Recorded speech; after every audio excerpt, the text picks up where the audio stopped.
கோலி talk Kollywood news. கார்த்தியோட பெயர் தான் காஷ்மோரா. கோகுல் இயக்கத்துல கார்த்தி, நயன்தாரா, ஸ்ரீதிவ்யா மற்றும் பலர் நடிக்கும் காஷ்மோரா படத்தை பத்தின பேச்சு இந்த படத்தோட முதல் பார்வை வெளியான போதே ஆரம்பிச்சது.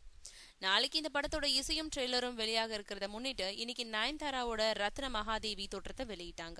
கொஞ்சம் முன்னாடி கார்த்தி என்னோட பெயர் காஷ்மோரான்னு தன்னுடைய வித்தியாசமான தோற்றத்தோட கூடிய புகைப்படம் ஒண்ணு வெளியிட்டிருக்காரு. படத்துல பிளாக் மேஜிக் செய்யும் வித்தைக்காரரா கார்த்தி நடிக்கிறாரு. படத்தோட இடைவேளை வரைக்கும் தற்போதைய காலத்து கதையும், இடைவேளைக்கு பின்னாடி அரசர் காலத்து கதையும் படத்துல இடம்பெற்றிருக்கிறதா புதிதா வரும் தகவல் தெரிவிக்குது. ரொம்பவும் பிரம்மாண்டமான தயாரிப்பா உருவாகி இருக்கும் காஷ்மோரா படத்தோட பெரும்பாலான பணிகள் நிறைவடைஞ்சிருச்சு. தீபாவளிக்கு வரும் படங்கள்லயே அதிக எதிர்பார்ப்பை ஏற்படுத்தியிருக்கும் படமா இந்த படம் அமைஞ்சிருக்கு. தமிழ் சினிமாவில இதுவரைக்கும் வராத ஒரு படமா இந்த படம் இருக்கும்னு சொல்றாங்க. கார்த்தி ஜோடியா முதல் முறையா நயன்தாரா, ஸ்ரீதிவ்யா ஆகியோர் நடிக்கிறாங்க. சந்தோஷ் நாராயணன் இசையமைச்சிருக்கும் இந்த படத்தோட இசை மற்றும் ட்ரெய்லர் வெளியீடு நாளைக்கு நடக்க இருக்கு.